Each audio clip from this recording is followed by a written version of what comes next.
Une fois que Solus fut parti, Emmanuel convoqua quelques-uns de ses disciples, hommes et femmes, et leur parla ainsi.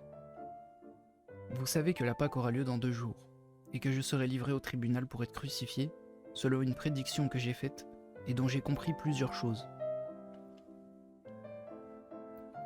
Le traître sera Judas Iscariote, fils de Siméon Iscariote, pharisien de Judée, parce que son esprit ne cherche que l'or et l'argent, et donc les biens de ce monde, ce dont profite son père Siméon Iscariote, le pharisien, ainsi que Solus, tous cherchant à se venger de moi.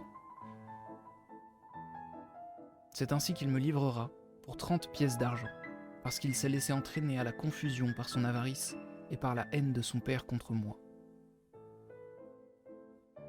Mais sa joie pour les pièces d'argent ne durera pas longtemps, car son esprit est inconstant et instable, et bientôt il se sentira coupable en lui-même et se jugera.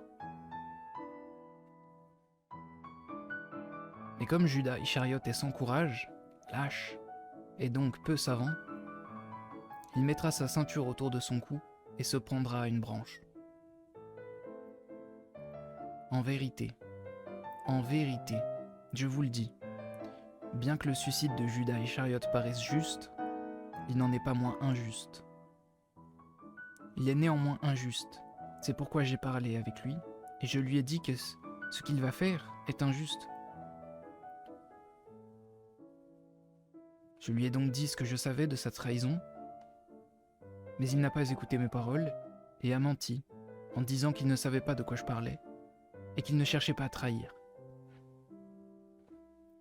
Je lui ai dit qu'il n'avait pas le droit de se suicider, mais il s'est contenté de rire